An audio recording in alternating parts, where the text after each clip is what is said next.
4, 3, 2, 1. Blog Talk Radio. Welcome, everybody, to the Yaron Brook Show. This is the last day of May 31st. And today we are doing a basically an open Q&A. We're going to start with patrons who have given $100 a month or more. And we've got two of them, maybe three of them. We'll see who's just come online. Let's see. Yeah, we've got three of them now. We've got three patrons, and we're going to take questions for them for the first half an hour or so. I'm expecting at least two more. And then I'm going to open it up to anybody who gave $25 or more. Those of you who gave $25 or more got a phone number you'll be able to call in order to participate. And after that, we will pretty much, I think, open it up to anybody. So we will open the phone lines and anybody can call in. So, and of course you can also, wow, what's happened to chat on YouTube? You guys are incredibly quiet. Nobody's even started chatting. So those of you on YouTube who want to use Super Chat, you can ask questions as well, and I will respond. So let's start with those of you. All right, Paul is here again from Russia. What time is it in Russia? Oh my God. It's like 4 in the morning or something? Oh, there you go. Okay, YouTube's waking up. It's up. All right, who wants to go with the first question? Just yell it out. Nobody? All right, I'll start. Go ahead, Jennifer. You're going to answer my question about some psychological differences between men and women. Yeah, okay. That's a big one. So the question is the psychological differences between men and women. And, you know, that's a big question. So let me first start by the regular disclaimers about this. This is not my area of expertise. I am not a psychologist. This was a question I actually intended to ask Gina Gorlin, but we kind of ran out of time. I intend to ask her next time she's on the show.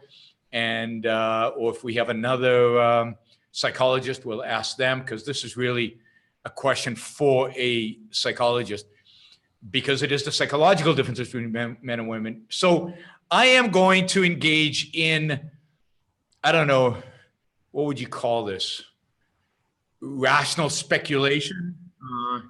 Yaron just speculating off the top of his head based on my life experience and my knowledge and my understanding of objectivism and a little bit of understanding of psychology and some experience with women, not that much, and generally in life, and a lot of experience with men, and I don't know. So here's my take. One, there are differences, and that's really important. I think it's important to note, counter to some people out there who claim that there are no differences between men and women. There are clearly differences between men and women, and I think there have to be. I don't think our psychology can be divorced from our physiology. I don't think our psychology can be divorced from the fact that we are physiologically different. We have just different body parts. We have different hormones. You know, there's a vast difference between, you know, being the hormone that dominates you being testosterone and versus estrogen or other female hormones. So, you know, there have to be consequences, psychological consequences to the fact that there are physiological differences, right? And to the fact that in the sexual act, there are differences, right? There is a penetrator and a penetrated, and that in and of itself, that sexual act implies a different attitude towards sex in some respect or another. Now, so there's no doubt in my mind that there are differences. Now, it's hard then to tell what is the extent of those differences and how do those differences exactly manifest themselves in our day-to-day behavior, in our in our lives, and partially because there is a lot of noise, right? And the noise is culture. The noise is society. The noise is the fact that men have dominated this relationship and dominated our culture and dominated life for, since the beginning of time. Because when the human species was dependent on physical strength, was dependent on muscle, which is, or more dependent on muscle, because it's always been dependent on the human brain, but was more dependent on muscle. So in order to cultivate the land, you had to till it with your body, and you had to guide animals, and you had to use a lot of muscle. Even most of the crafts were crafts that involved, banging with hammers and moving boulders and doing things that involved the use of muscle. Hunting involved muscle. So human survival before the Industrial Revolution was highly dependent on strength, and that gave men a dominant position in society. And I think they used that partially to suppress women and kind of put women in their place, and the physical labor that women engaged in, because on average, women are physically, muscularly, that's not a word, but anyway, weaker than men. Women did other things that involved muscles. They did foraging, or they did housework, and so on. So as the mind elevated, as the mind became more important during the 19th century and into the 20th century, in the beginning, women were put in their place by men because that was the expectation. Because in a land of muscle, women can only do certain things. But as the mind became more and more and more important in human life, obviously, women took on a bigger and bigger role. It's not an accident that, women gain more and more rights during the 19th century and more rights during the 20th century. Or put it this way, they gain recognition for their rights. They've always had those rights, but that recognition is granted to them because those centuries are more and more centuries of the mind, as opposed to centuries of muscle, of relative muscle. So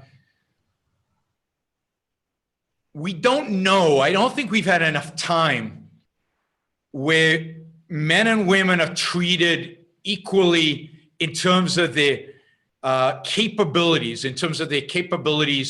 to create wealth, to use their mind in productive endeavors. I don't think we've had enough of that to be able to see what happens psychologically when women and men are treated qua production, qua career, qua their capacity to create value the same. So there are psychological differences, but they're probably exaggerated from our history. And until we get rid of that history, until we live several hundred years or at least several more decades with the recognition of the quality of capabilities vis-a-vis using reason and using rationality, we won't know how those psychological differences completely manifest themselves. But I think they're clearly there. I mean, another reason why women are going to be different is the capacity to have children and the capacity to bear children, to carry a child inside of you. I mean, that has to be, that's mind-boggling to me to have a child inside of me. I mean, that's just bizarre. And I remember when my wife was pregnant, it was the most amazing thing, but it's not something I can even relate to because I can't imagine that happening to me. But a woman, in a sense, has the biological capacity, has the hormones, has everything, has the gear, if you will, to have that experience. And when they have that experience, that is a completely different psychological experience than anything a male can have, anything a male can experience. So again, that is going to shape that relationship. Women breastfeed their babies and therefore have an attachment with the child that a man cannot have. It's just a different kind of relationship. So all of those things are going to breed differences. Now, so they exist. Now, Rand says that maybe the fundamental difference is the difference between femininity and masculinity is that the masculine is oriented to reality and the feminine is oriented towards the male. That is, the feminine characteristics within us is oriented towards hero worship, and the masculine characteristics within us is oriented towards reality, qua reality. And that's Rand's interpretation. And I think there's a lot of truth to that, right? I think there's a lot of truth to that, to those differences. But exactly how that manifests itself psychologically, I don't know, is beyond my knowledge. I'm already getting that I'm a hate-filled sexist on YouTube, so I have to be careful, right? I've tread carefully here. But so men and women have the equal capacity, as far as I can tell, to reason. Women, I mean, in the culture we live in today, are more emotional than men. They express emotion more and they react emotionally in a more powerful way than men. Whether that is something that is necessary, qua female, I don't know. Or is that something that is more cultural? Are females overly emotional in the culture we live in today, or males overly repressed emotionally in the culture we live in today? I think both. I think both. I think men definitely are more repressed and unhealthily, psychologically repressed in our culture. And I think that's maybe changing, because I think young people are far less emotionally repressed than I think the older generations were. Are women overly emotional? Sometimes, many women are. Whether that is a trait of women, qua women, and certainly I know exceptions to that rule, right? Significant exceptions to that rule. So it's not deterministic, but it does seem to be a psychological implication. Again, Jordan Peterson talks about women being more interested in other people and men being more interested in things. I think this is similar to Ayn Rand's observation of men being oriented towards reality and women being oriented towards hero worship. Again, I know women who are just as oriented towards reality, and I know women who don't want children, so never experienced childbirth. So nothing here is deterministic, but I do think that there are differences that come from the fact that we're physiologically different, that we're different in strength, we're different in hormones, we're different in the way our body works, and we're different in the sexual act. And I think all of those differences have to manifest themselves in psychological differences. I think we still don't know enough about psychology, at least I don't know enough about psychology, to be able to say what that is, how much of it is cultural, how much of it is biological, how much of it is chosen. What about women who choose not or reject all that? What about people who have men who have more of the female hormones and women who have more of the male hormones? How does that affect things? I just don't know. And the fact is, I don't think anybody really knows. I've said this before about evolutionary psychology. I think a lot of these things are really, really early, and the science is really, really young. And there's a lot more to learn and a lot more to study and a lot more to know about what is really going on. So I don't know if that is satisfactory, Jennifer, but I think it's the best I can do right now. Yeah, I read once about like hormones, that men and women do express emotions differently, because supposedly boys and girls pretty much cry at the same rate until adolescence, and then boys just stop. They don't cry into adulthood like women can. So hormones do affect that type of thing. Yeah, I think they do. I mean, and the fact that a woman, when she's having a period, and I hope I'm not going to offend anybody here, but tend to be slightly more emotionally sensitive during that period because of a spike in hormones.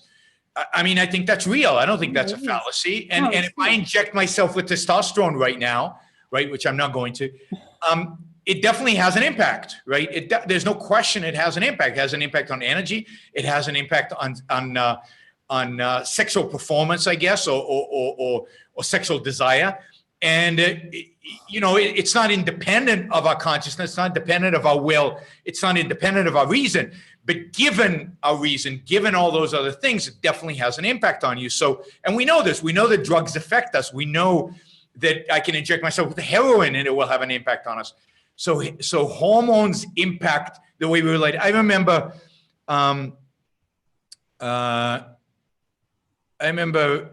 after my back surgery, I was taking this drug that was a muscle relaxant.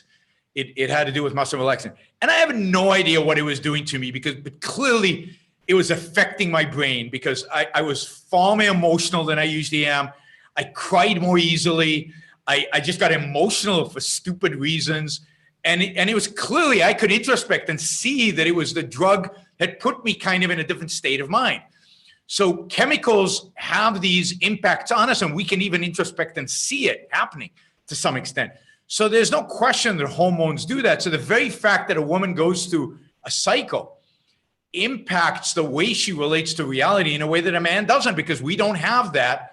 Although, we do lose testosterone as we grow older, which I think impacts, it's why I don't have as much energy as I used to. Right, Jonathan? I slowed down quite a bit. But it has, these things have impacts. And I think to fully understand, the whole question of what are we born with? In a sense of what kind of inclinations are we born with? We're not born with ideas. We're not born with emotions, qua emotions, but what inclinations are we born with? Then what impact do hormones have on us as we grow older?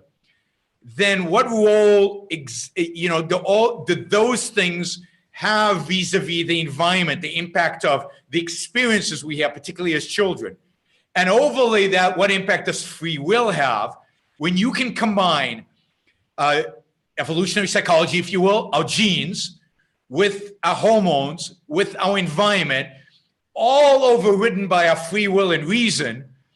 That would be a theory of psychology, right? That would tell us a lot about, human behavior and understanding our psychology. And we're nowhere near, in spite of what the evolutionary psychologists, all the stories they like to tell, we're nowhere near, I think, understanding all of that. And, I'm glad that, as you can see, when we talk to Gina Golan, I'm glad that she, and there seem to be other people in psychology who are not objectivists, but still good people in psychology, are making advances towards the day where we will know a lot more. But we're still so far removed from this complete knowledge, or even getting close to that complete knowledge. And I think this question of femininity, masculinity, male, female differences, and then what does transgender mean? Does it mean anything? Is there such a thing? What does it mean to be gay? Where does that get determined? What influences those kind of decisions? All of those issues, I think, we're way too early to really have a strong opinion about. There's a lot more knowledge that has to be brought to the foray in order for us to comment on. We can comment on, yes, there are differences. And certain things on moral issues, and free will does exist and it plays a big role. But beyond that, it's very hard. And again, I'm glad that people like Gina Golan, in 10 years when we interview her, I think she'll have a lot more to say about these issues, because she'll be thinking about them and studying them and developing them. And there are other psychologists in objectivism that I think are thinking about these issues in healthy ways. Thank you. Sure. All right. Anyone else? Yeah, Jonathan. I have to unmute you one second. Unmute. There we go. Go ahead. Wanted to welcome you back, obviously, from Israel. I'm just now catching up with some of your lectures from them and really enjoying them, and some of the Q&A. My question to you is actually about Dr. Peikoff. Objectivism and philosophy is supposed to be selfishly about improving your life, making your life better and happier. And his lectures, before there was the Yaron Brook Show, there was the Dr. Peikoff lecture series, which have just, I go back to, have just been so beneficial to me for many, many years. So if you wouldn't mind, would you just tell us a bit about how he is, how is his health, how is his mood and attitude? Is he still involved in music? He always talked about writing a science fiction novel. I almost feel in a weird way like, he's someone who's just evaporated, and I'm curious to know a bit how he's doing, if you'd share something with us. Sure. Dr. Peikoff played such a huge and enormous role in my development as an objectivist, and I know every objectivist intellectual is out there. Peikoff was a key, whether it was his taped lectures, whether it was OPA, whether it was just getting to know him and taking classes from him. I took classes from him in the 1990s where he taught objectivism. So no way could I do what I do today. And I know that's true of Onkar, that's true of Tara Smith, that's true of so many of our intellectuals without the benefit of the work Dr. Peikoff did, from really his time with Ayn Rand in the 1960s and 70s, but really in the 80s and 90s, where he produced most of the important content in objectivism, or most of the important content interpreting objectivism. So those of you who have never taken a course by Leonard Peikoff, I encourage you to go, and now they're available for free on AynRand.org/campus. Of course, you should all be reading OPA. If you want to understand objectivism, you have to read OPA. It is the only really systematic presentation of objectivism, from metaphysics to epistemology to ethics to politics to aesthetics. And it's brilliant. It really, really, really is a brilliant novel. And I think Leonard is brilliant. I always learn something from Leonard. And Leonard is retired from philosophy. He made all these contributions. He did all this work, but he has a wide array of interests. And I don't think that philosophy fulfilled all of what he needed in order to be happy and successful and be complete as a human being. He loves music. He loves jazz. So for a while, he took up piano lessons, and at the age of 80 or in his late 70s, started playing piano and got involved in a little jazz group, and actually performed in Okan, and one of our Okans did a little jazz performance there. And he was never particularly good at it, but it was just phenomenal to watch him in the late 70s pursuing his values, really dedicating the time and effort and the passion. And the same guy who invested everything in writing OPA and everything in teaching us philosophy, invested his whole soul in, trying to be the best pianist for jazz that he could be, given he started so late. And I think he enjoyed that, but it was very difficult for him physically, just the movement of the fingers, and then also mentally, just in terms of memory and memorizing and so on. And it just became too difficult. So at some point, he abandoned playing jazz and started writing fiction, which was another thing he'd always dreamt of doing. Now, let me note that at some point, Leonard also sculpted. So in the 1990s, I think it was, he picked up sculpture and started doing sculptures. And he was fairly good, but he was never going to be great at it. And he still had a lot of things he wanted to do in philosophy.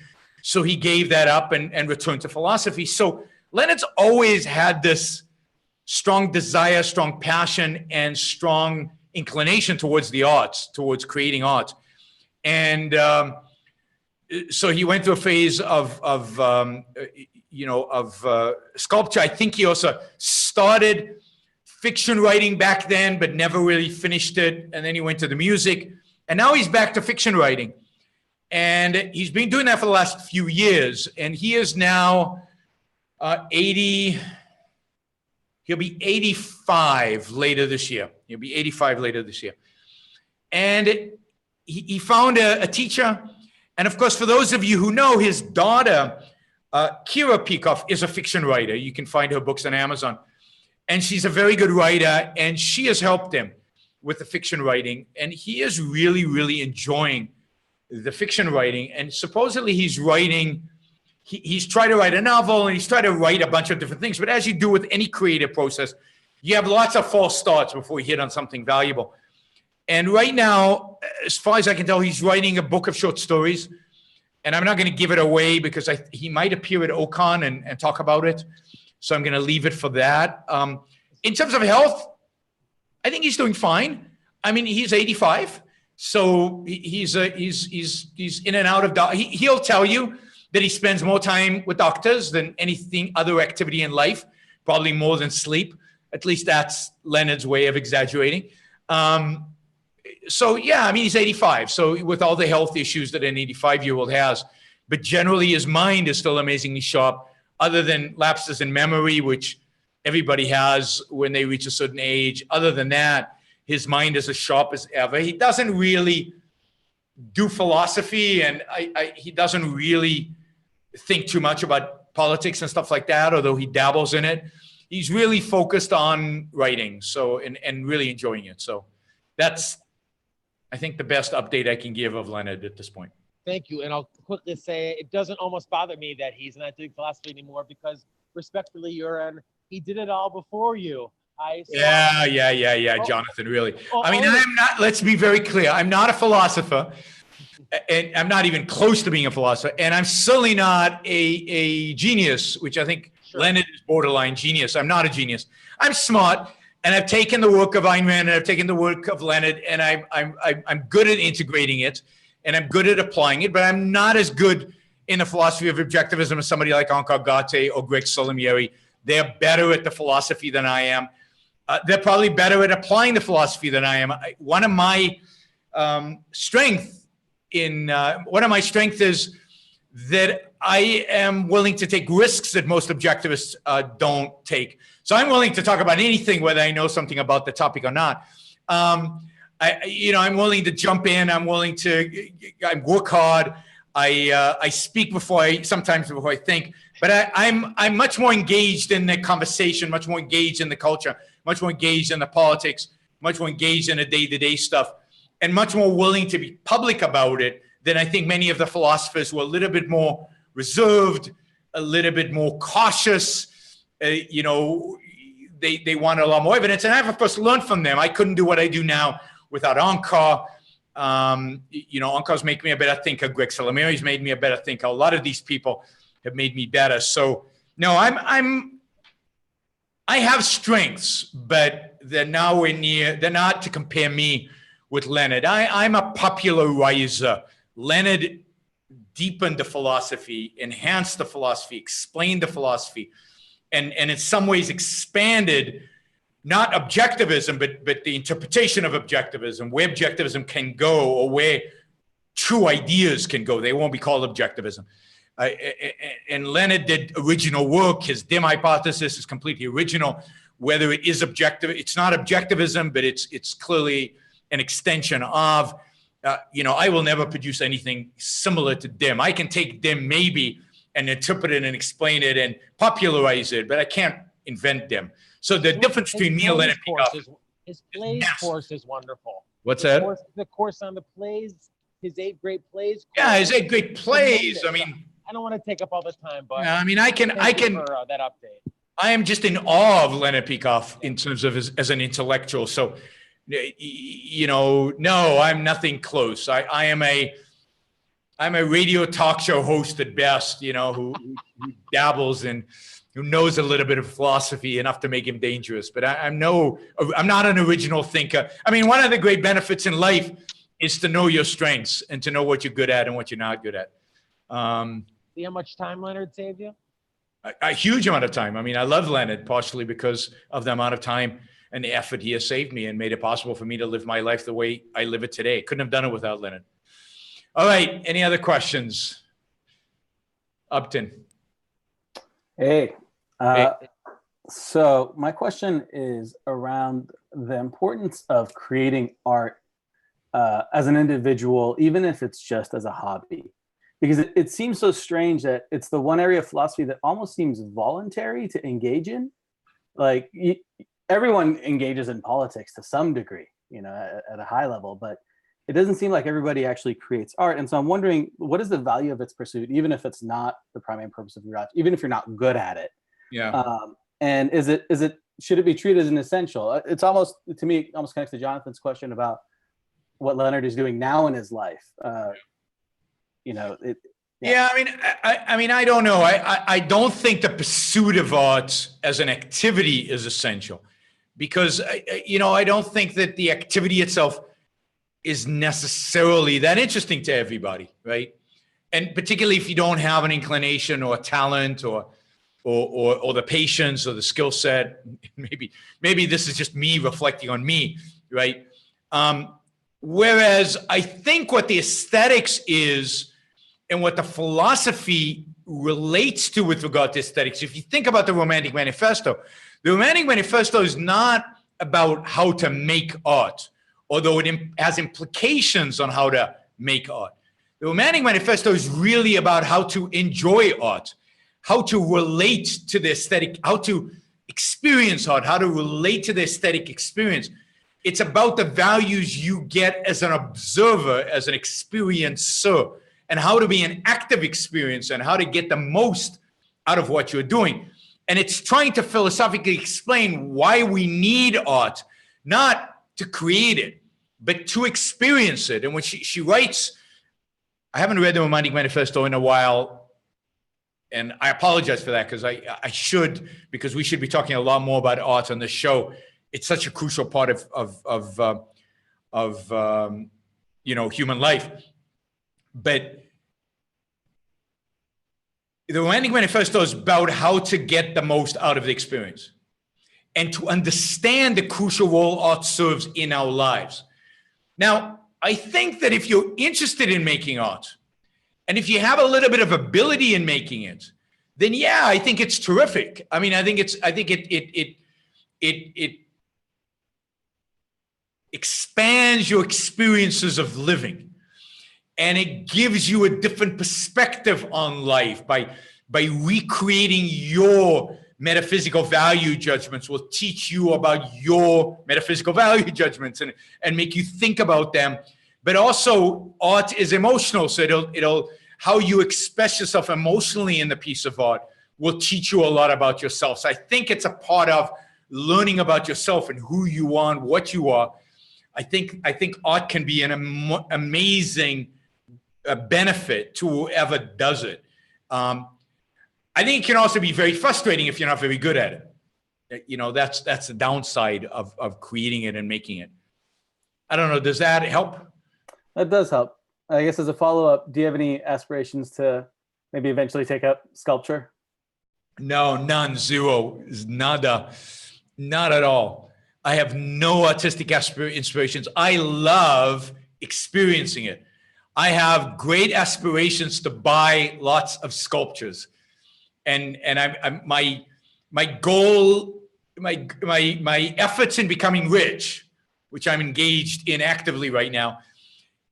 Part of the reason for that is that I want to be in a position to see a beautiful sculpture in an antique store or in a gallery and just buy it.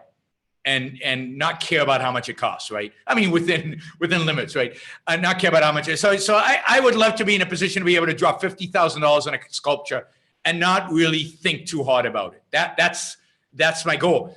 And if I can do that, then I can buy lots of sculptures for $10,000 and $15,000 and $20,000. And I've seen some gorgeous pieces in my life that I would love to have surrounded around me. Now, I already have a lot of beautiful sculptures in my house here and in California. And I tend to buy a lot more.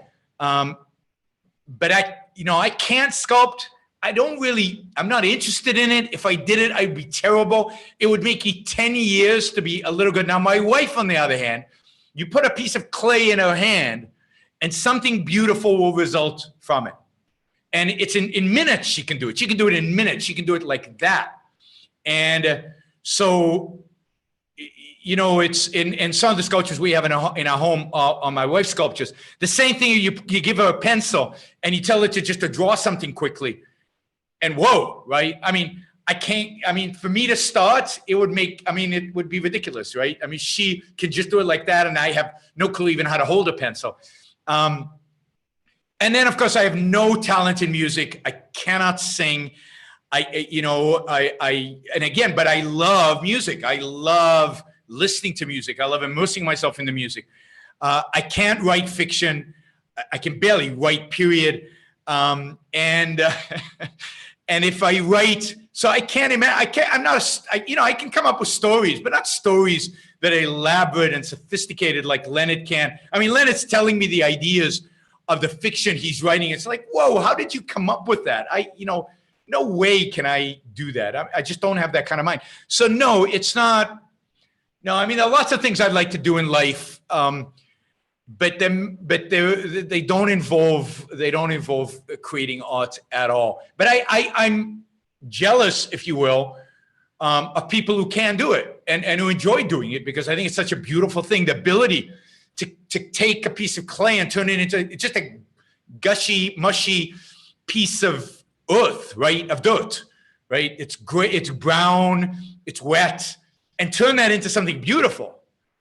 Wow. I mean, I admire my wife's ability to do that. I mean, it's just magnificent. And when she can turn that mushy clay into a human being that looks like he's alive and he's going to walk off and just, and is just perfect. He's right there and he's just beautiful and he's perfect. She won't sculpt females as much as I beg her to. She thinks the female body is boring. There's another psychological difference between men and women. Women think the female body is boring. Men think the male body is boring. And, it's a huge disagreement that we have. But yeah, I mean, I admire people who can do that. And I want to surround myself with their products, with the product of what they actually do.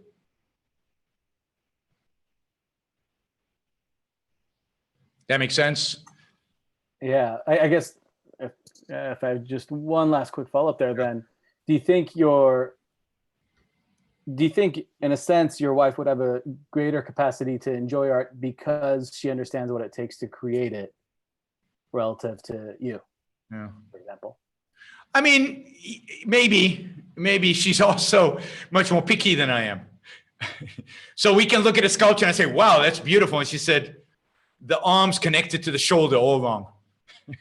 And that ruins it for her. And as soon as she shows it to me, it's like, yeah, and now I can't enjoy it anymore. So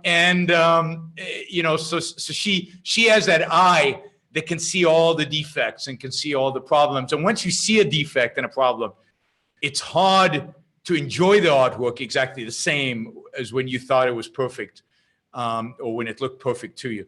So, yeah, somebody says one could go just live in Florence, Italy. Yeah, I mean, that would be great. I'd love to spend a few months a year in Florence, Italy.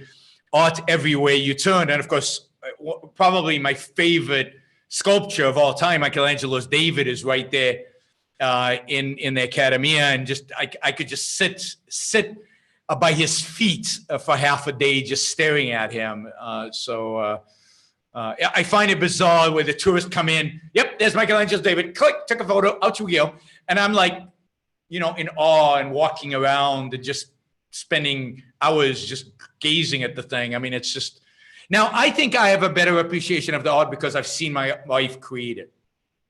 So part of that is to see what it takes and to see the effort and to see the integrity and to see the focus on detail. And so I have a better eye because she keeps correcting me and I've seen her create the art.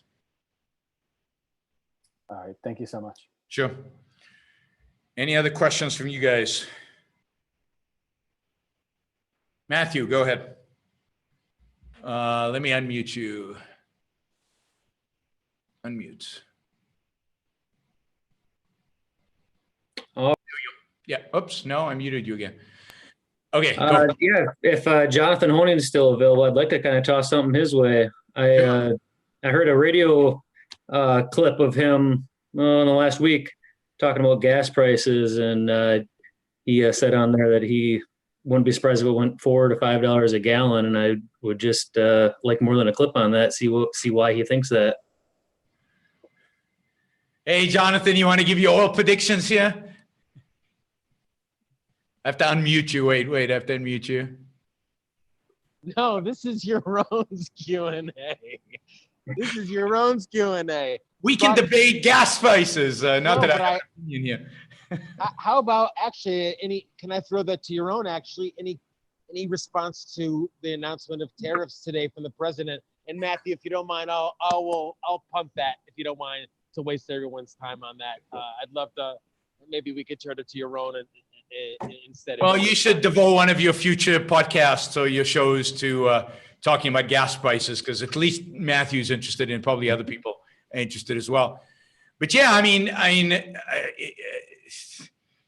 It's just insanity. It really is insanity what the president is doing. And what I find equally insane, I guess, is the amount of support he gets at least on my Facebook page, so which is pretty bizarre. Tariffs are a tax. We're generally against raising taxes. Not generally, always against raising taxes. There's never a tax that I am for raising. I mean, you could argue under certain circumstances that I would want to switch between, let's say, an income tax to a kind of consumption tax or something like that. But generally, I'm for lowering all taxes. And if tariffs is a tax, then the taxes should be lowered, period. There should be no if, buts, maybes. There's just nothing that could justify increasing tariffs. And what I've noticed, what I think is interesting about this, is people think about tariffs, think about trade as collectivists. And it's purely collectivism. Our trade imbalance, I have a huge trade imbalance with China and I don't care, right? So there is no our trade imbalance. There's my trade imbalance and your trade. And if you don't want a trade imbalance with China, if any single individual does not want a trade imbalance with China, don't buy Chinese stuff. It is possible not to buy Chinese stuff. It might involve lowering your standard of living, which is the whole point why trade is so good with China. It would involve lowering your standard of living, but so what? You can sacrifice if you don't want to trade with China. If you don't want to trade with Germany, because they were Nazis once, so you don't want to trade with anybody, don't trade with them. But my grandmother would not buy German products, period. She did not want a German product in the house because of the Holocaust. So she would not buy a German car. She would not buy a German appliance. She would not buy anything made in Germany. She would not go to Germany as a tourist. She boycotted the country. Great. You as an individual can make a choice about your trading habits. It's none, and this is the principle, it's none of the government's business who I trade with, unless it's an enemy. And then it needs to be declared as an enemy, and a trade embargo needs to be placed on them. Not tariffs, an embargo. So there is no capital N, capital O, ever a reason to raise tariffs, ever, never. It just doesn't happen, right? And I'm not even talking about economically, because yes, from an economic perspective, it never, ever, ever makes sense to raise tariffs. I'm talking about a moral, political basis, philosophically, ethically, politically. It never, ever makes sense to raise tariff because, it's immoral to raise tariff because you're basically trying to tell me what values I should pursue. You are dictating to me. You're using coercion on me to manipulate me into buying certain goods and not others. It's the same problem of the government trying to use the tax code to manipulate us, or subsidizing certain products over other products. Tariffs are the same thing. It's an attempt to socially manipulate us into buying what the government thinks is good for us. And it's all from a collectivistic framework. Again, we're trying to save American steel jobs. You know the basis that Trump wants to raise tariffs on automobiles? I mean, this is so laughable. It is, how can you even, there's nothing to say, right? It's national security. National security. We have a national security imperative to make, what do we make? I don't know, Ford F trucks. It's a national security issue. Because if, God forbid, the Japanese make all the trucks, and if we go to war, what will happen? Oh, we don't use pickup trucks in war? Oh, shit. Okay, that doesn't work.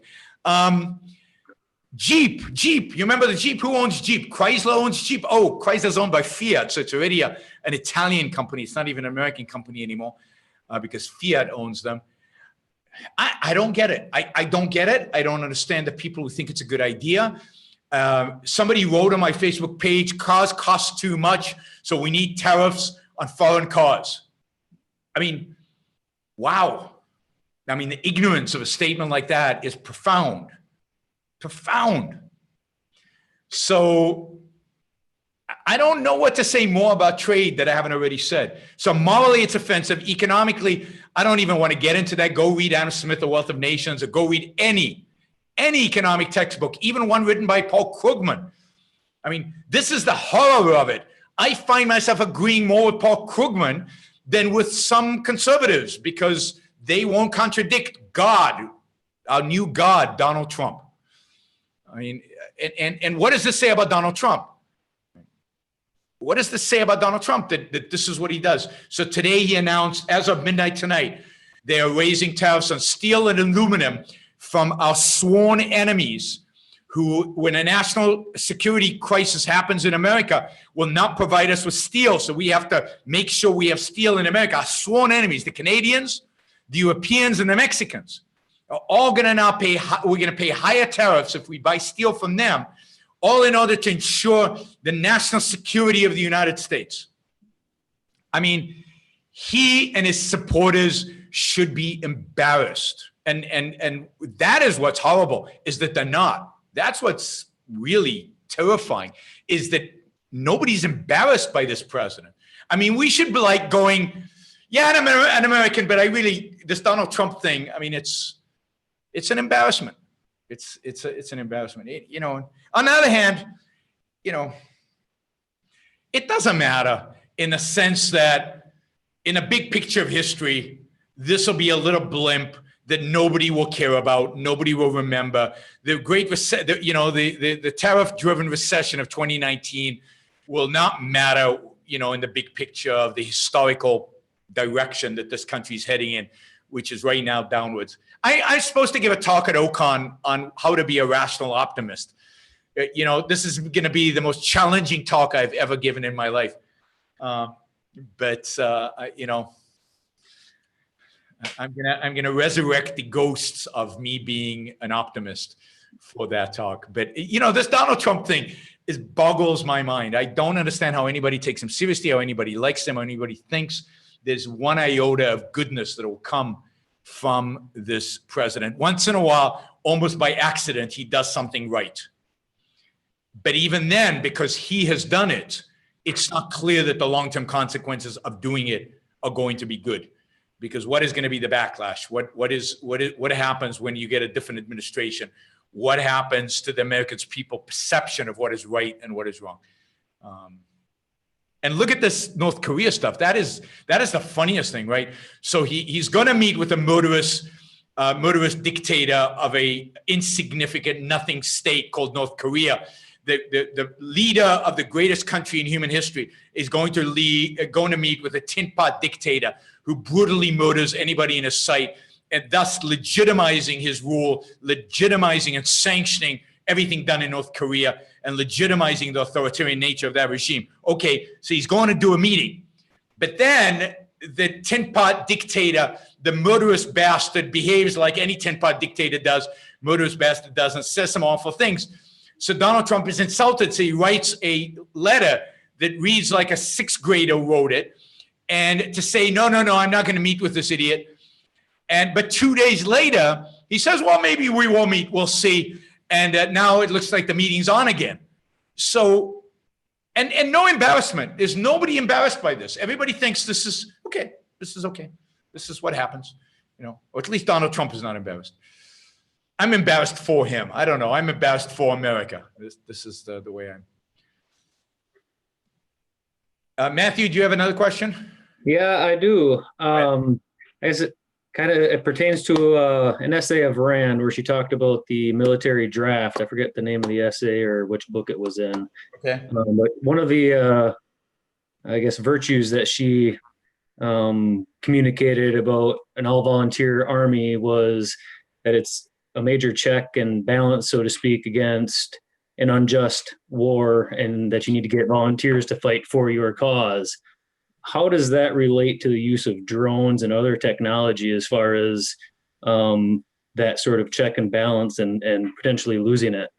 Well, it's not as big of a check and balance in a world in which technology becomes the main way. And it's not as big of a check and balance when the United States has such overwhelming force, superiority technologically and militarily over everybody else. But think about it this way. The draft is just one check and balance. This other check and balance would be in a society in which taxes or funding of the government was voluntary. Then if the government went to war and the war was unpopular, people wouldn't pay. And that would halt the drones, right? Because drones are expensive. Missiles expensive. When Donald Trump lobs 100 missiles into the desert in Syria, killing nobody, affecting nothing, changing nothing, impacting nothing, doing nothing, pretending to be a macho guy, that goes to the psychological differences, I guess, between men and women. I don't think a woman would have done anything that stupid. But, and every one of those bombs cost, I don't know, $1 million. I'm being generous because it probably costs a lot more than $1 million. Then we just spent $100 million to do nothing, nada. And we talk about waste in the government. Then if I were voluntarily paying my taxes, I would be withdrawing my tax money right now and saying, whoa, if this is how you're going to use your money, then you're an idiot. And I don't want my money used to send bombs into Syria, particularly if they're sending bombs into Syria with no effect, right? So that would be a second way and a check and balance on government activity. If people withdrew their funding, not only withdrew their willingness to volunteer. All right. It's not a perfect check and balance. It's just a check and balance.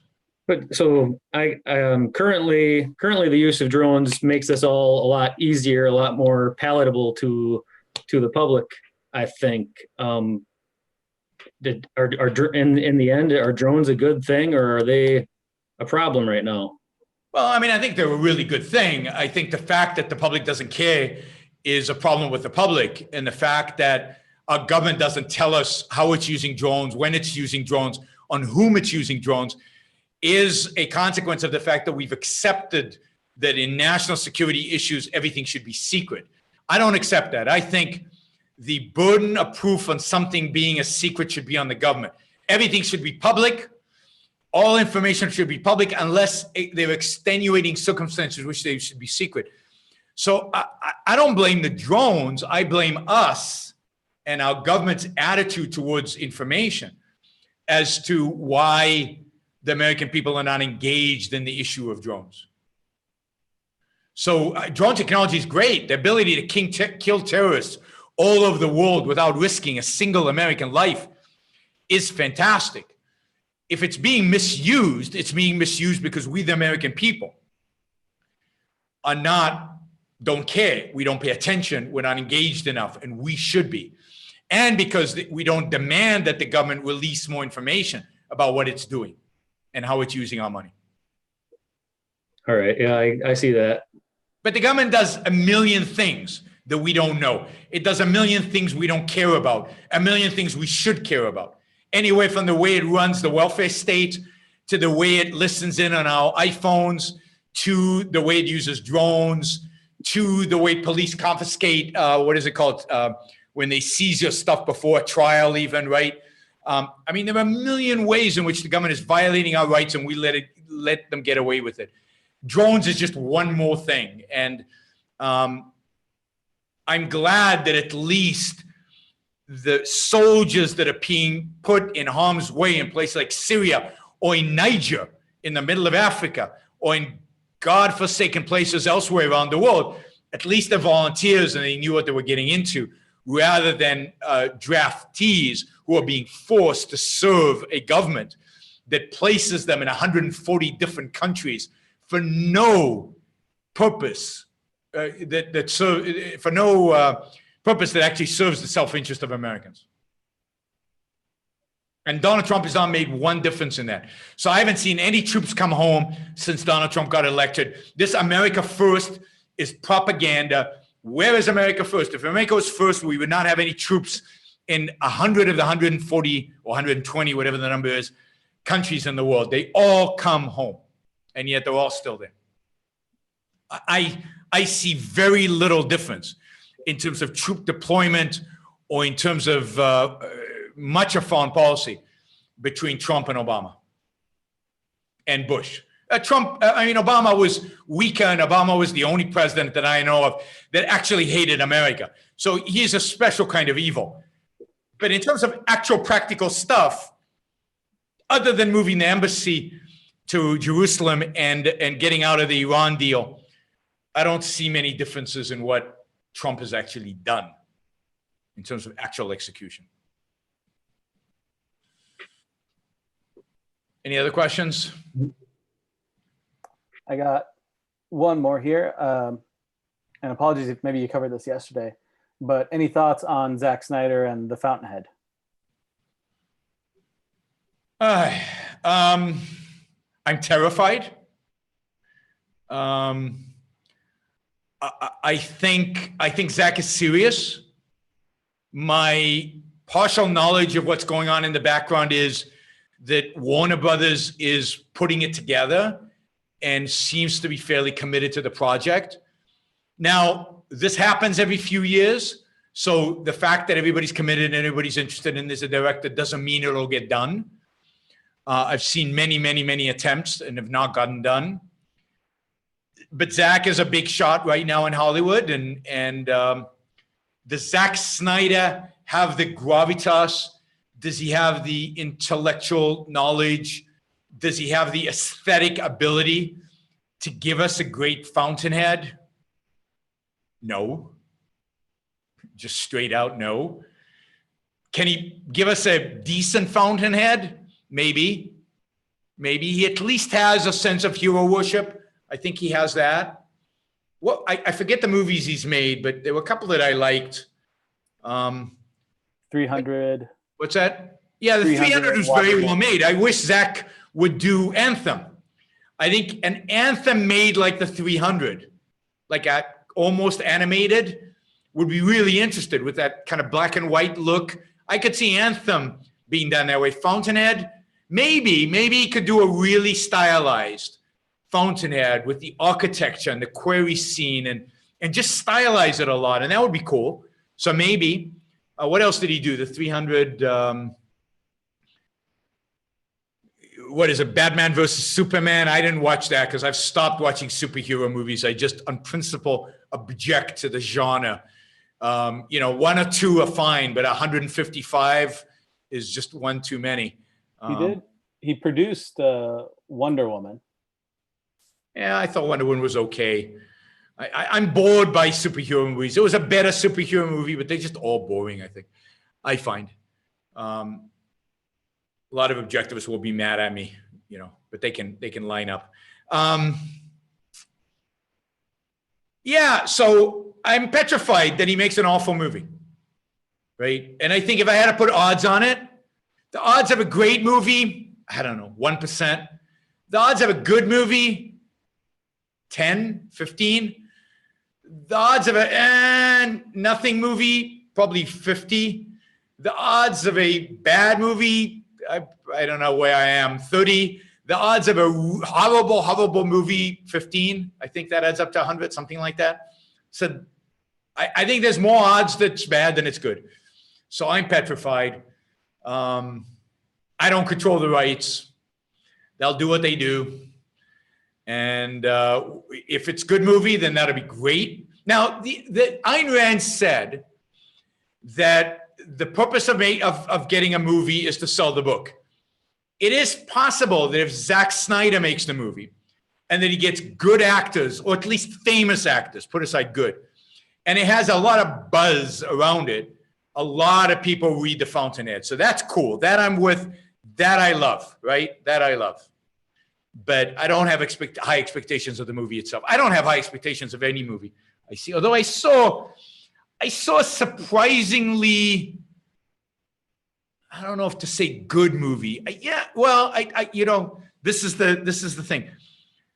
I don't like to say good or bad movies, and this goes to the aesthetic question before, because I don't think there are very many people qualified to say what movies are good and what movies are bad, because it takes real aesthetic analysis, and you have to know a lot about movie making, about acting, about shot, about how to cinematography, about design of set, and then about storytelling, about script writing. So to really be able to analyze a movie, you have to know a lot about movie making, and I'm not that pretentious. So I actually saw a movie. Maybe next time, maybe tomorrow, I'll talk about it. it was called something Sparrow. Just came out. Red Sparrow, something like that. Anyway, it was surprisingly good, surprisingly positive attitude towards the United States. And a beautiful actress. Is it Jennifer Lawrence? I think it's Jennifer Lawrence. She was just gorgeous in it, just beautiful. Wow. Not cynical. Yeah, an idealistic movie. I was shocked because I'd read some reviews and I thought, Red Sparrow. Thank you, Daniel. Red Sparrow, it's called. I'll talk about it tomorrow. Let me talk about it tomorrow because I don't want to do it in injustice. Let me talk about it more about it. Somebody says The Edge with Anthony Hopkins is very heroic. Absolutely true. I really enjoyed that movie. And a movie about the use of the human mind. That's the beauty of The Edge. It's one of the few movies that glorify the human mind. And on top of that, the hero of the movie, Anthony Hopkins, is a rich businessman. I mean, where did that come from?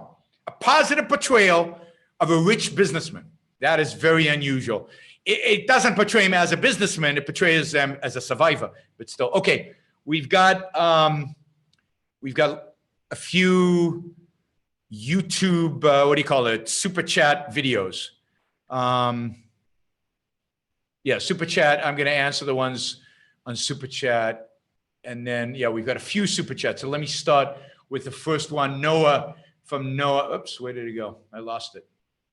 Noah says, I want to ask hundreds of questions about economics, gold, so on. So, hundreds of questions. $1 question, that's $100. Just start asking them, Noah. It's easy. That's not a question. So you're just expressing that you want to ask questions. I see there's a question down here. Okay. Someone suggests might gain volume down a bit now. I could do that. Is that better? So you should have said that earlier because that I can make, I can definitely reduce the gain fairly easily. Maybe reduce everything there. How about that? Hopefully that's better. Let me know if that is better. Your Amy schedules. I'm not sure. I will be doing a show with Amy on Saturday. At 2 p.m. Eastern time. So Saturday, 2 p.m. Eastern time. That's on there. Let's see. We've got one other question from Brian. Do you believe that statism is a religion? Statism is the belief in bureaucrats having a monopoly on authority through deities called politicians. Is it a religion? I'd have to think about that. I don't think so. I just think it's a wrong set of ideas. Not every wrong set of ideas is statism. So I don't think it's necessarily, not every wrong set of ideas is religion, is a religious set of ideas. So I don't think so. It's got certain characteristics of religion, but I don't think, and statism is so broad because statism is everything from socialism to fascism to communism to just a belief in the state and in bureaucracies and in politicians and their power and their benefit. I think it's too broad to constitute a religion, whereas I think communism is much more like a religion. I still wouldn't call it a religion. It's like a religion. So yeah, statism, you could say, has characteristics of a religion, but I don't think I would call it a religion. All right. Let's see. All right. Jonathan, is Leonard coming to Ocon? If so, I think he is. Rumor has it that he's coming and doing something about his literature. But you know what? I think I'm not supposed to say anything about that. And I don't know when he's coming, if he's coming exactly when it is. But at some point, he was scheduled to come and talk. Probably an evening presentation would be my guess about his literature. All right, here's a question I got from a Patreon member, Lottie. I have a question about something I haven't heard you comment on. What are your thoughts about ADD and ADHD? I have children who are 10 and 12, so it's a relevant topic in my life right now. I've been reading a lot about it recently, and I'm curious about your thoughts on the subject. So again, disclaimers galore. I'm no expert on ADD and ADHD. I certainly think that people more qualified than I am. And I know it's tricky because the tricky part is to find information that is objective about it. And whoops, it looks like, is that true that YouTube dropped? I hope not. Okay, we'll see. And certainly you should discuss it with people more qualified. Let me just give you my thoughts on it for what they're worth. There probably is such a condition, and it probably affects certain kids, and there probably a certain proportion of kids, I think a relatively small proportion of kids, who would benefit from drugs that could make it possible for them to slow down and focus and concentrate. But it's way overdiagnosed. I have no doubt about this, even though I'm not an expert. Way, way, way overdiagnosed. And it is horrific, in my view, that thousands, hundreds of thousands, I don't know, maybe millions of kids around the world are now being given drugs, Ritalin and other drugs to try to treat this. I think it's just horrific.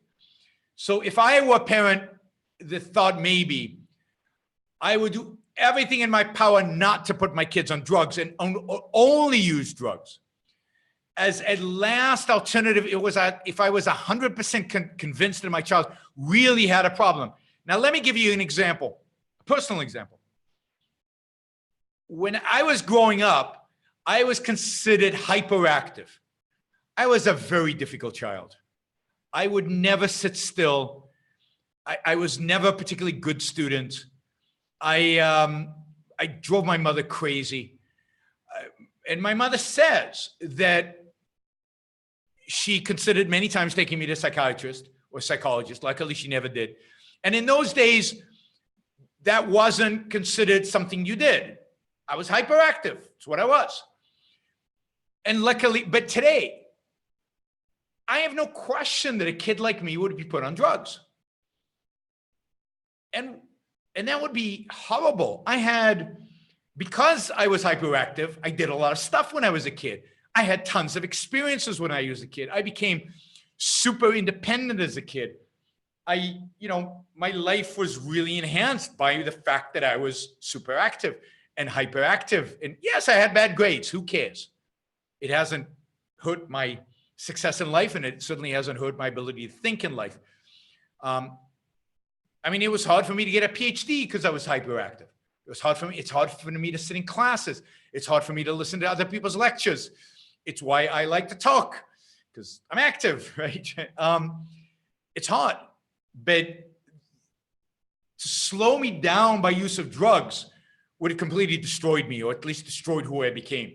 So I wouldn't be who I am today. So I would be super, super, super hesitant to do that.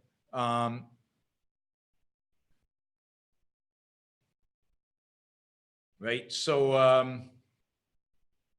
I guess that's what I have to say. I think it's overdiagnosed, and I think the idea of using drugs is not good. Not good unless there really is a problem that the drug can really help. So I'm not saying every kid who's on drug shouldn't be. I'm just saying that it's overdiagnosed and it's overused. And be wary if you're a parent before using it. Make sure that it's, and the other thing is, I was boarding school. I think a lot of smart kids are boarding school. And part of the reason, and part of it is I didn't know I was smart. I didn't think I was smart because I didn't get good grades, but I was bored. So, I think a lot of it has to do with our educational system rather than with the kids. So I think it's way, way, way overdiagnosed. Okay, here's another question from Bill. I thought that someone's credit score was the primary measure of a person's credit worthiness, especially for a mortgage. One of the main contributors to the housing crash was the government decision to encourage lenders to lower the bar of credit worthiness. It was lowered so much that many people who got mortgages never should have qualified because they clearly could not make the payments under normal lending rules. They would have normal lending rules. Where am I? Whoops, something skipped there. Race was a factor in the government's decision to lower lending standards, true. So the economic advantages, i.e. minorities could achieve the American dream of homeownership. Yeah, absolutely. There's no question. A part of the housing crisis. I mean, it was a there were a lot of causes to the housing crisis, but certainly one of the contributors was the lowering of scores. And scores are lowered again, so it's as bad today, almost as bad today. It's getting as bad today as it was back then in terms of mortgages to people who don't qualify, and the lowering of standards. And it's certainly one of the contributors to the housing crisis. There's no question. The fact that the government did not pay, not the government, banks were incentivized by government policy not to pay any attention to people's creditworthiness. Right? And banks didn't care because banks could turn around and sell their mortgages to Freddie and Fannie, and they were too big to fail anyway, or some of them were too big to fail anyway. And the whole thing was like this massive fraud that is basically incentivized and created by government. So it was just unbelievably destructive. Okay, here's a question from Ian. I spent the last month in Europe. It seems that people are very down in their hope of the world. What is the perspective you have visiting other countries? I think that's true. I think Western Europe is generally pessimistic about the future. It's why they don't have kids. I think having children requires optimism. So I think Western Europe is very pessimistic about the world. People in Western Europe, I think people in other countries are more optimistic, are more energized, are more excited. Certainly the Chinese are. Certainly people in Asia, outside of Japan, are more optimistic about the world than Western Europeans. Western Europeans, I think, are the most pessimistic about the world, about the future, than anybody else. I think Eastern Europeans are less pessimistic because they know it could get a lot worse. So they know it's been a lot worse. Things are a lot better for them than they used to be. Western Europeans just, they have no values. They don't know how to orient their lives. They have no focus. They're drifting. They're nihilists and hedonists, and they have no purpose in life, nothing to live for. Some of them have careers, and they tend to be the more optimistic people, but a lot of them don't have careers. They just have a job. They have a job that brings in the food, but what's really important to them is the 6-week of vacation they get every year. Any culture that values vacation more than work is a culture that's dying and in trouble. By the way, those of you blaming Clintons and all this stuff for the housing problems, the same policy that created the housing crisis is implemented today by Donald Trump. That same policy was implemented by George W. Bush during the Bush presidency. This is not a partisan issue. This is left and right believing that, the American dream is about home ownership, trying to get as many people into homes, particularly believing that poor people having a home is a huge benefit to the poor people. That's a conservative attitude. People who own homes don't commit the same crimes. There's a whole mythology around this. And conservatives and leftists want to turn Americans into home ownership and are willing to use the government to subsidize the home ownership. So it's just horrific from both sides of it. All right. I don't see Ian asking all the questions, the hundreds of questions he wanted to ask. Instead of commenting on the quality of the sound, ask the questions, right? Ask them. A buck a pop, right? All right, here's another question from Robert, who's a Patreon member. You've spoken extensively on the role of Fannie and Freddie re the economic crisis of 2008, but earlier in 1934, the newly created Housing Authority created by the FDR administration resulted in redlining mortgage loans to Black borrowers and Hispanics, effectively keeping them segregated until, I believe, 1968. There was a grave injustice perpetrated on minorities. There now is a video circulating on social media discussing the redlining, but attributing it to the racism of the white privilege, financial institution, and white privilege in general. Would you care to comment or even devote a segment of your broadcast to this? I talked a little bit about this yesterday when I talked about the fact that about poverty among the Black and Hispanic communities. I think redlining is overstated. There was some redlining. Most of the redlining was about credit quality, not about race. Again, if it was a racial issue, then those who a bank who didn't care about race would have made a fortune by servicing those people who were being ignored by the banks that were the racist banks. I do believe that the FDR administration was racist, so there were certain federal policies that probably resulted in redlining. But I doubt that those existed until 1968, although maybe they did. It's not about the financial institutions. Banks, I said this yesterday, banks want to make money. Banks are not interested in racism, not a decent bank. And again, if racism exists, and it does, the non-racist banks would make a fortune by servicing clients that are of color that the racist banks won't touch. And that's ultimately what would happen in a truly free market. The problem, as Robert mentions, is the policies instituted by the FDR administration way back in the 1930s that provided incentives that resulted in discrimination. And that is government, and that's hard to undo. All right. All right, we've got a question from Action Jackson. Hey, Action Jackson, haven't seen you in a while. Thank you for the super chat. What is your opinion of Alex Jones? Can you provide some specific examples of why you like or dislike him? So there's nothing to like about him. I don't like him at all. There's nothing about him I like. The best thing you can say about Alex Jones, in my opinion, is he's an entertainer and he provides entertainment. But I don't understand the value of the entertainment because I find it despicable. I find it horrible. Alex Jones is fake news. From the conspiracy theory about the school, that one school shooting, which I can't think of anything more horrific than a conspiracy theory about a school shooting, and to tell parents whose children have died that never really happened, or that it didn't happen the way we've been told. That it's just ugly, all in order to get ratings, all in order to become a big shot.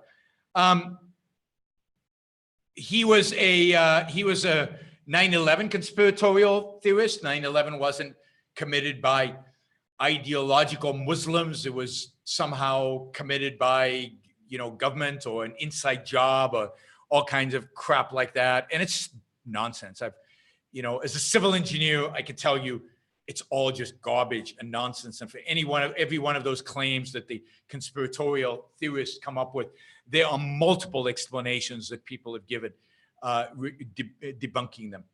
And just I find the way he gushes over Donald Trump, the way he gushes over the alt-right. I really do think he is just really a despicable entertainer. And my best advice to everybody is not to watch him. Don't give him the benefit of being entertained by him, because I think you are sanctioning a real bad person. I watched him a couple of times, and I can't remember what he was pitching at that time. So he was pitching something about something was going to collapse the next day. There was going to be some collapse of something. And it was completely bogus and nothing happened. And who cares, right? So he keeps coming up with things. Oh, this is going to happen. It doesn't happen. And then nobody cares. And then people keep watching him. So, and I can't remember all the examples, but he's basically fake news. He's basically an entertainer who presents himself as newsworthy. And as a consequence, he's very dangerous because he is much worse, much worse than the New York Times or the Washington Post, who are biased, criminally biased often, but biased. He doesn't even pretend that there is such a thing as truth. He makes stuff up and he legitimizes, just like a president. I mean, one of the things that boggles my mind is about Trump, and it doesn't seem to bother anybody, is that Trump was a birther. Trump was a big advocate on the birther conspiracy. Obama wasn't born in America. It's all a scam. It's all a conspiracy. Really? I mean, We elected this guy president, a conspiracy theory nut. And Alex Jones is that type, and I think he was a birther as well. Okay, my best friend became a white nationalist. This is from List Monkey. Thank you for the contribution.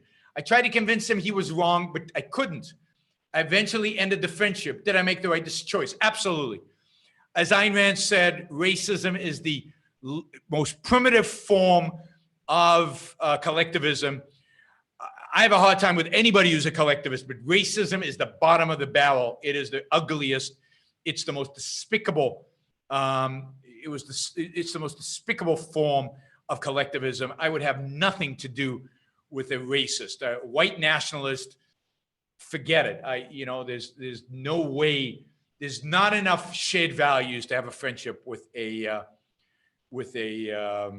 white nationalist. And it doesn't matter how smart he is. It doesn't matter. It doesn't matter. They have now reached the bottom of the barrel. They have now reached, a type of immorality, a type of disgusting collectivism that is, unfathomable. It's forgivable if they retract and they change their mind, but they have to retract. Wow, I've got questions flooding in with dollars associated with them. I can't turn them down. We might have to go 6 hours, like what's his name does. Rucka goes 6 hours on these things. So, all right, can you elaborate on the decline of wealth in America? Of the wealth in America? What do you mean? Where's there been a decline of the wealth in America? How do you foresee the effects of excessive national debt and declining wealth manifest in daily life over the next 20 years? I'm not sure what you mean by declining wealth. I don't think there's a decline in wealth in America. I think there's a massive increase in wealth in America.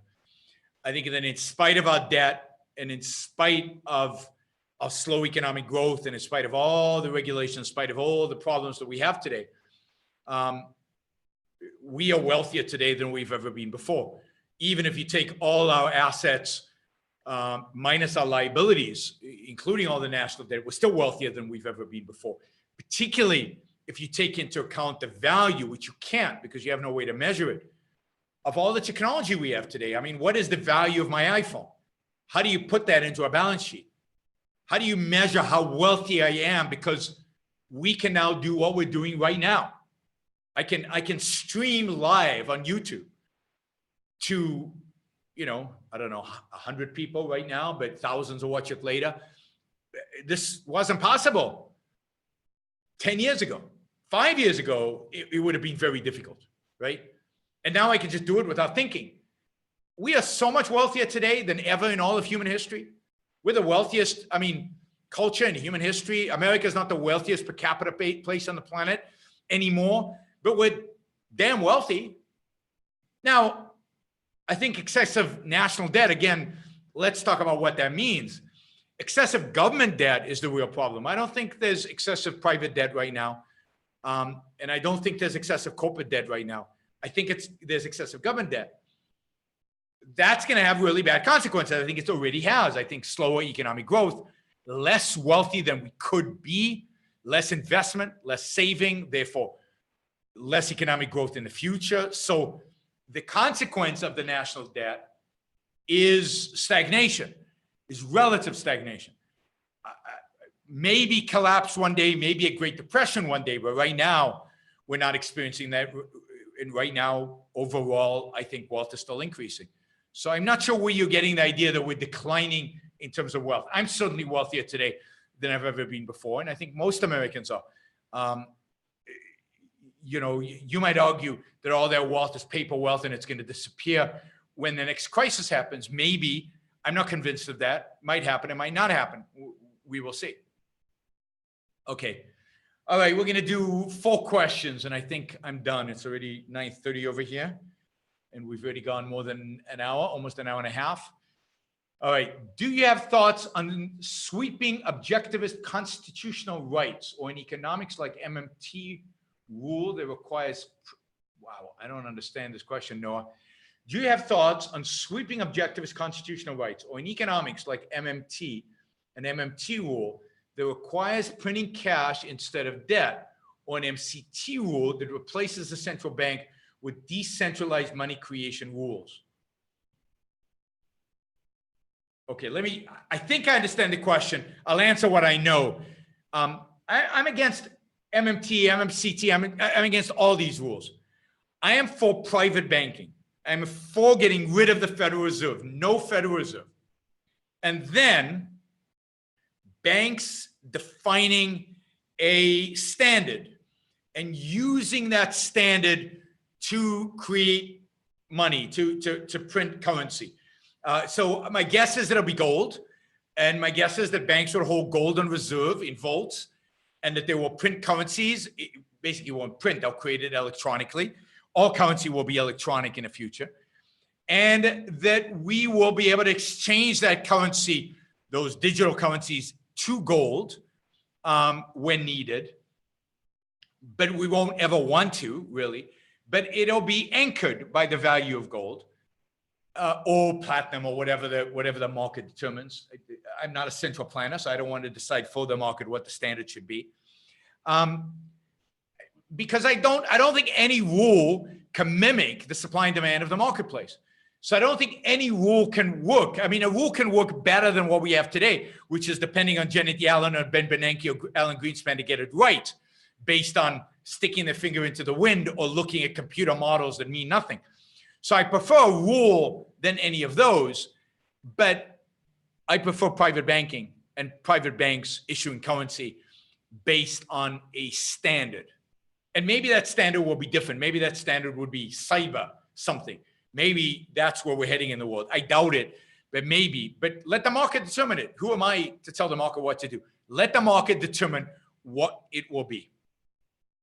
Right. Okay, Tom asks, how can we energize moral idealism for Western culture? I don't know. How do we energize it?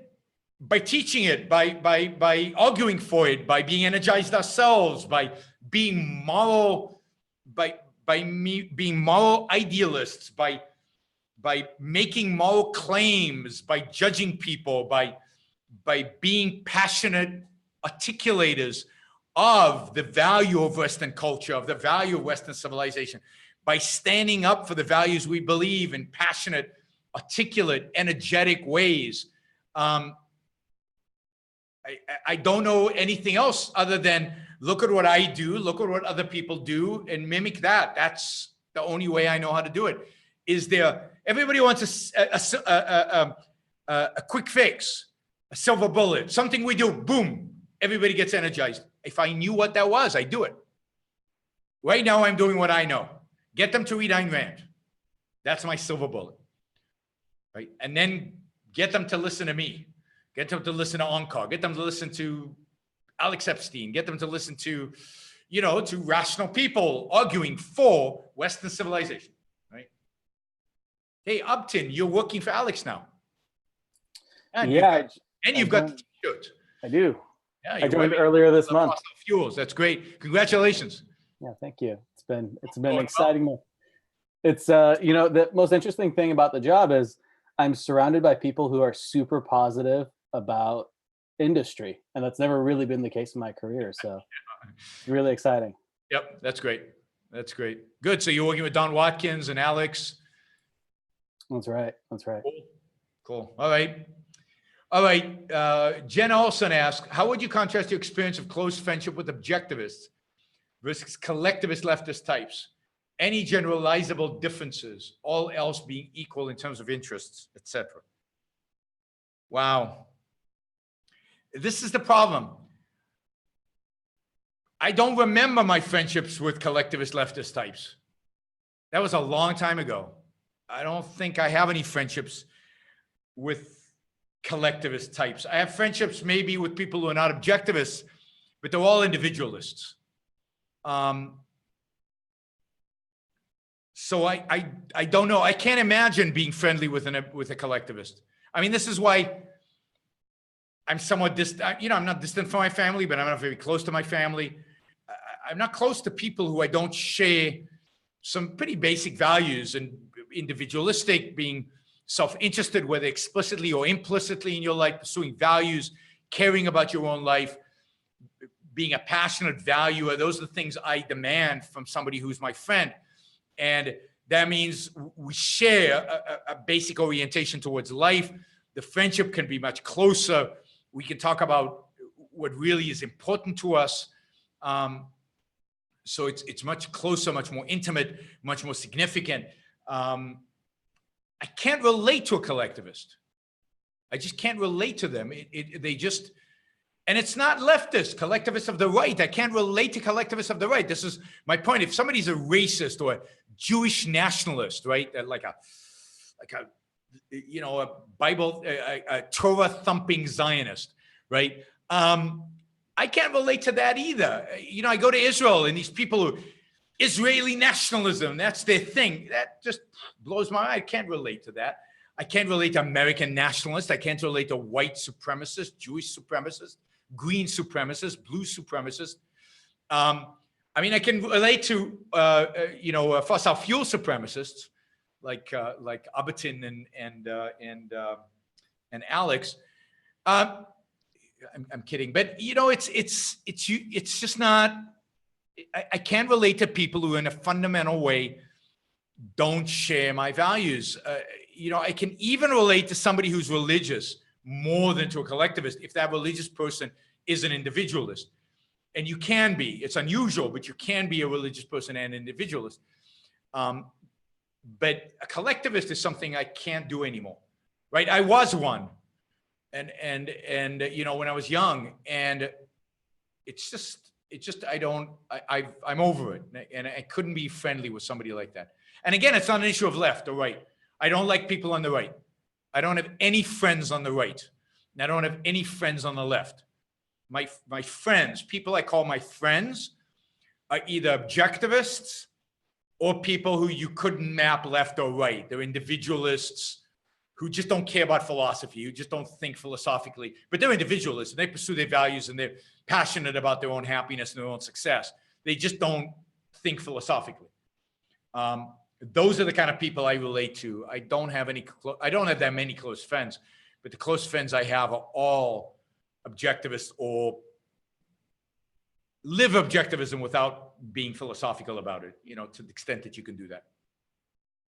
Oh, I'm missing the game. Yeah, but I don't care about this game. Cleveland beat the Celtics in Game 7. That, you know, that'll take me years to overcome that disappointment. So I hope Golden State just kills Cleveland, but I'm not that passionate about watching it. It's not that important to me. Oh shit! You guys have to stop asking me questions, and I can't ignore them because there's like big bucks associated with them. So I have to keep answering the questions. You'll keep me up all night like this. What would you say to an objectivist Palestinian living in Gaza? Leave. Leave. You can leave. That's not true that Israel has sealed off the border. You can leave Gaza. You know, you can leave to Egypt. You can leave by boat. What Israel has sealed the border off is supplies, and even that's not really sealed because you know this. I don't know if you guys know this, but Israel supplies all the water and electricity to Gaza. Literally, all the electricity that Gaza gets, it gets from Israel. All the water Gaza gets, it gets from Israel. But Israel is evil because they don't allow the supplies that they know build tunnels so they can kill Israelis with them. Israel won't let weapons into Gaza so they can shoot Israelis with them. But they give them electricity with which they kill Israelis, and they give them water. I mean, it's just unbelievable, the effect of this is altruism at its extreme. But anyway, an objectivist Palestinian living in Gaza, first, my heart, my mind is with you, man. I mean, I'd feel horrible for you. My sympathy is with you. If I can help you get out of Gaza, I would help you. You're the kind of person I want to help, right? The fact that you're Palestinian doesn't matter one iota to me. What matters to me is you're an objectivist. And the accident of birth of you being born in Gaza is a great tragedy. And I want to help you get out. And I think you can get out. I think you should devote all your energies and all your focus and everything you have to getting out of Gaza. Nothing good can come of staying in Gaza. And don't, for one iota, blame Israel for the fact that the borders are sealed. The borders are sealed because Hamas is a theocratic, religiously crazy, violent terrorist organization committed to the destruction of the state of Israel and forcing Israel to seal its border in an act of self-defense. All right, Henry says, this will be quick, you should reach out to Joe Rogan to be on his podcast. I have many times. Many people have. Dave Rubin has called Joe Rogan and asked him to have on his podcast. I'm doing everything I can humanly possibly do to get on Joe Rogan's podcast. He's not having me on. Joe even follows me on Twitter. He doesn't follow a lot of people on Twitter, but he follows me on Twitter. So he's thinking about it. But if you want me to,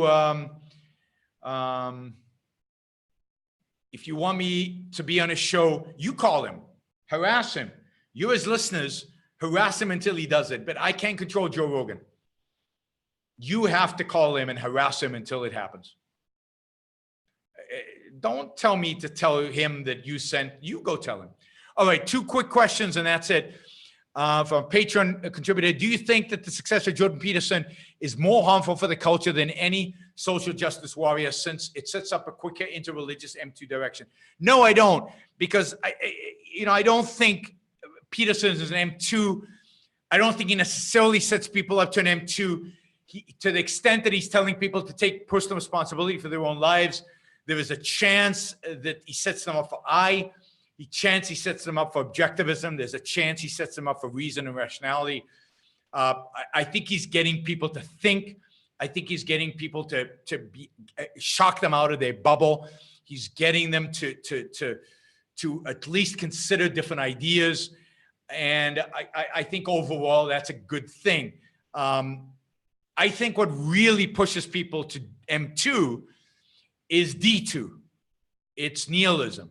The nihilists are what push people to an M2, to an authoritarian, to a theocracy. So the more D2s, to the extent that Jordan Peterson is preventing people from becoming nihilists, I think he is protecting us from it. Somebody says, Yaron, how are you going to do Joe Rogan when you can't handle swearing in pop culture? Sure, I can handle swearing. I just don't do it. I can handle other people doing it. I don't have any problem doing it. The dude is literally drinking and hitting the bong during the show. That's his problem. I'll be sober and completely focused and brilliant, as I usually am, on his podcast, right? Rogan doesn't like doctrinaire people in his show. I'm not doctrinaire, so that's easy. I'm interesting. Why are you listening? Why are you on YouTube, right? I'm not drinking, I'm not high, and I'm doctrinaire, so why are you listening? And I don't swear. All right, last question from Richard. Hello, I'm a little late to this one, but I heard you say something about electric vehicles that I was hoping you'd discuss it further. I consider this a topic similar to government scholarships. I do not approve of them, but I can consider it reparations to use one to help with my degree. I believe the scientific method, and if the scientists say we have too much carbon in the atmosphere, then any step I can take to help in that will help the situation. I understand that the electric company is burning coal, but some of my electricity comes from nuclear, and some of the carbon is being sequestered. So by using an electric furnace, hot water tank car, I am helping the situation, even if not all human faults. Look, first, I'm not convinced that scientists say there's too much carbon in the atmosphere, that is causing a global warming. You'll have to ask Alex Epstein that, but I'm not convinced. I've talked to scientists. I just talked to scientists at Beersheba University, a physicist who studied the whole climate change thing. And he says that a significant number of scientists disagree with the conclusions of the global panicky changeists, that just on basic scientific method, most of what the climate change so-called scientists do is bogus science. Now, this is what he told me. I'm not judging here, but he seemed like a rational, good person. I suggest you also look, there's an article by Alex Epstein called, thanks Albertine, 97% of climate scientists agree is 100% wrong. That's just not true. So I would examine your assumption that scientists say this, agree that this is actually the case, right? But even if it was the case, I'm against my tax money going to pay for rich people to buy electric cars. That's not a scholarship. They're not getting a scholarship. It's social engineering of the worst kind. And at the end of the day, I'm against government scholarships. I'm not for government scholarships. I'm against government scholarships. I would take a government scholarship, but I'm against government scholarships. The idea that the government should subsidize, electric cars is ludicrous.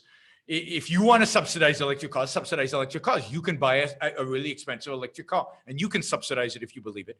Now, if you really think there's global warming, which is fine, I don't really have a problem with you really thinking there's such a thing. You should be not for electric cars.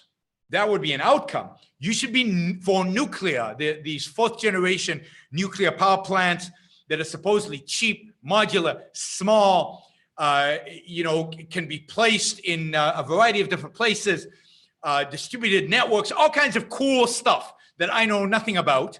Again, follow Alex Epstein on this. And we should be advocating for that. And once you have really, really cheap electricity, plentiful, unlimited, from nuclear energy that's really cheap and everywhere, then sure, then electric cars might become the most economical car we can have. But right now, they're not. Right now, they're stupid cars. Alex Epstein has called them coal cars. And they are coal cars because most electricity in the United States, I think, is still produced with coal. And in the future, there'll be natural gas cars. But that's still natural gas. That's still a carbon fuel. And if everybody tomorrow used an electric car, the electric grid would collapse. We don't have the electric capacity. We don't have the grid capacity. We couldn't handle the overload. I don't want you using electric cars and taking my air conditioning. I'd rather have air conditioning and use a gas guzzling automobile. So let's prioritize. If we really care about this, focus on nuclear. That should be the priority.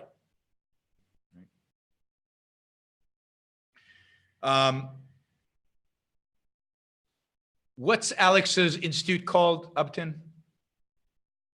The Center for Industrial Progress. Center for Industrial Progress. So those of you interested in Alex Epstein's work, the Center for Industrial Progress, most of its focus to date has been on the energy sector, on climate change and fossil fuels. And he also wrote a really good book that everybody should read, The Moral Case for Fossil Fuels.